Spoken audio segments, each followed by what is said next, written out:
वक्फ के ताल्लुक से एक और अहम खबर। चिकमंगलुर जिले के वक्फ एडवाइजरी चेयरमैन मोहम्मद शाहिद ने वक्फ अमेंडमेंट के खिलाफ सुप्रीम कोर्ट का दरवाजा खटखटाया है।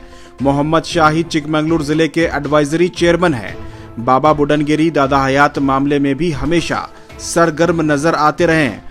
मौसूफ ने मीडिया से बात करते हुए बताया है कि वक्फ कानून को तरमीम करके वक्फ को खत्म करने की साजिश की गई है और मरकजी हुकूमत संविधान की धज्जियां उड़ाकर इस कानून को पास किया है।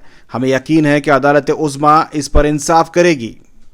आपको बता दें, मोहम्मद शाहिद के साथ कलबुर्गी वक्फ एडवाइजरी चेयरमैन हबीबुद्दीन सरमस्त ने भी पिटीशन दायर किया है। दरगाहें हैं, ये सारे मुसलमानों के दिए हुए जगहें हैं, किसी के बाप दादाओं ने नहीं दिया है।